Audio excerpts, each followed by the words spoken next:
हमारे पैरों के नीचे एक पूरी दुनिया छिपी हुई है, एक ऐसी कहानी जो अरबों सालों से लिखी जा रही है। आज हम उसी कहानी के पन्ने पलटने वाले हैं। ये चट्टानों की कहानी है और हम ये जानेंगे कि कैसे आग, पानी और दबाव मिलकर धरती की 3 सबसे खास तरह की चट्टानों को बनाते हैं। कभी सोचा है कि हर पत्थर जो हमें यूं ही पड़ा हुआ दिखता है, वो अपने अंदर अरबों सालों का इतिहास समेटे हुए है? आज हम इसी इतिहास के पन्ने पलटेंगे। तो चलिए इस भूवैज्ञानिक सफर की शुरुआत करते हैं। तो हमारी कहानी की शुरुआत होती है पृथ्वी के एकदम धधकते हुए केंद्र से। पहला अध्याय है आग्नेय चट्टानों का, जो सीधे सीधे आग से जन्म लेती हैं। और पता है, यही वो चट्टानें हैं जो बाकी सभी चट्टानों का आधार हैं। आग्नेय, देखिए नाम से ही सब जाहिर है ना? आग से बनी चट्टानें। जब धरती के अंदर का पिघला हुआ मैग्मा या फिर ज्वालामुखी से निकला लावा ठंडा होके जम जाता है तो ये चट्टानें बनती हैं। इसीलिए इन्हें प्राथमिक चट्टानें भी कहते हैं, क्योंकि चट्टानों की सारी कहानी शुरू ही इन्हीं से होती है। लेकिन यहाँ एक बहुत दिलचस्प सवाल उठता है। ये जो पिघला हुआ पदार्थ है, ये ठंडा कहाँ होता है? क्या ये पृथ्वी की सतह पर होता है या फिर जमीन के बहुत बहुत नीचे गहराई में? और इसी सवाल का जवाब हमें 2 अलग-अलग तरह की आग्नेय चट्टानों तक ले जाता है।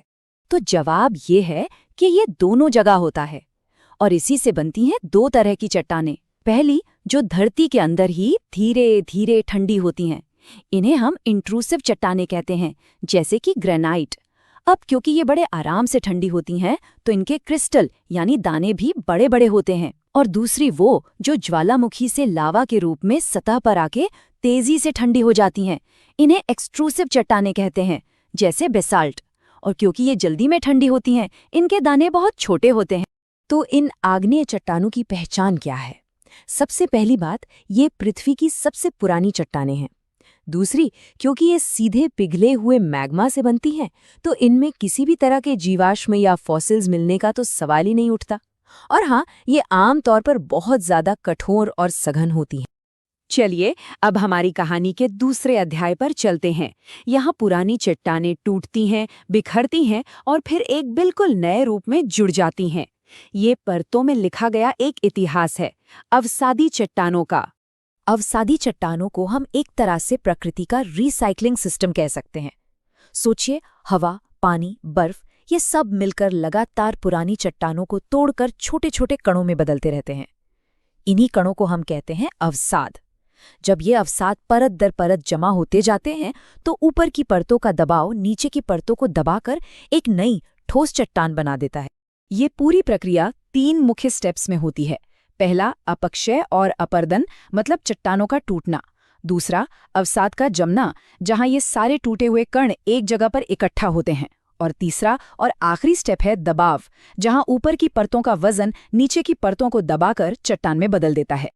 ये चट्टानें सच में पृथ्वी के इतिहास की किताब की तरह है। और इस किताब के शब्द क्या है? वो है जीवाश्म, फॉसिल्स। यही वो चट्टानें हैं जो हमें करोड़ों साल पुराने पौधों और जानवरों के अवशेषों के बारे में बताती हैं। ये धरती के अतीत में झांकने के लिए एक खिड़की की तरह है। इन्हें भी मोटे तौर पर 3 तरह से बांटा जा सकता है। एक होती है यांत्रिक चट्टानें, जो चट्टानों के टुकड़ों से बनती हैं, जैसे बलुआ पत्थर। दूसरी होती है रासायनिक, जो पानी में घुले खनिजों के जमने से बनती हैं, जैसे चूना पत्थर। और तीसरी होती है जैविक, जो कि जीव जंतुओं के अवशेषों से बनती हैं। इसका सबसे अच्छा उदाहरण कोयला। और अब आते हैं कहानी के सबसे नाटकीय, सबसे ड्रामेटिक मोड़ पर। ये बदलाव की एक ऐसी दास्तान है जहां चट्टानें अपना असली रूप, अपनी पहचान पूरी तरह से बदल देती हैं। ये है कायांतरित चट्टानों का अध्याय। कायांतरित, इस शब्द का मतलब ही है रूप बदलना। तो ये चट्टानें कहीं बाहर से नहीं आती।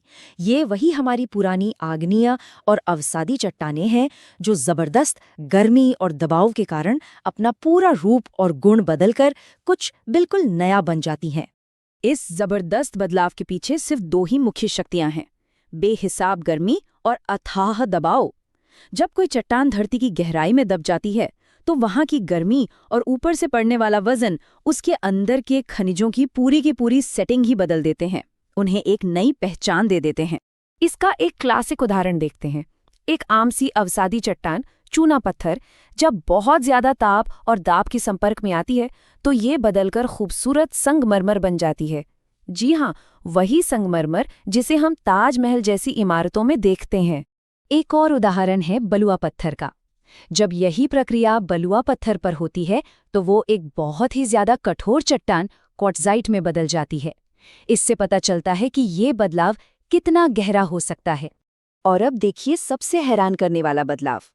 एक साधारण सा कोयला जो करोड़ों साल पहले दबे हुए पौधों से बना था, जब वही कोयला धरती के गर्भ में बेहिसाब गर्मी और दबाव को सहता है तो वो बदल जाता है दुनिया के सबसे कठोर और कीमती पदार्थ में, हीरे में। है ना ये प्रकृति का सबसे बड़ा जादू? तो इन कायांतरित चट्टानों की खासियत क्या है? पहली बात, ये बहुत ही ज्यादा कठोर और सघन होती हैं। दूसरी, भयानक दबाव के कारण अक्सर इनकी परतें सीधी नहीं बल्कि मुड़ी हुई या लहरदार दिखाई देती हैं। और इस पूरी प्रक्रिया में इनके अंदर नए नए खनिज भी बन सकते हैं। तो हमने आग से जन्म, परतों में लिखे इतिहास और जबरदस्त बदलाव की कहानियां देख ली। चलिए अब इन तीनों को एक साथ रखकर इनकी तुलना करते हैं ताकि पूरी तस्वीर एकदम साफ हो जाए। तो ये है हमारी पूरी कहानी का सार। एक तरफ है आग से जन्मी आग्नेय चट्टानें जैसे ग्रेनाइट, दूसरी तरफ टूटे हुए टुकड़ों से परत दर परत बनी अवसादी चट्टानें जैसे बलुआ पत्थर, और आखिर में गर्मी और दबाव से पूरी तरह बदल चुकी कायांतरित चट्टानें जैसे संगमरमर। तीन अलग रास्ते, पर तीनों ही मिलकर हमारे पैरों के नीचे की दुनिया को बनाते हैं। तो अगली बार जब कोई पत्थर हाथ में आए तो बस एक पल के लिए जरूर सोचिएगा, इसकी कहानी क्या है? क्या ये धरती के गर्भ की आग से बना है? क्या इसमें करोड़ों साल पुराने किसी जीव का कोई अंश है? या क्या इसने एक ऐसे अविश्वसनीय बदलाव को सहा है जिसकी हम कल्पना भी नहीं कर सकते? हर पत्थर का एक अतीत है। सवाल बस इतना है कि क्या अब उसे कहानी की तरह देखा जाएगा?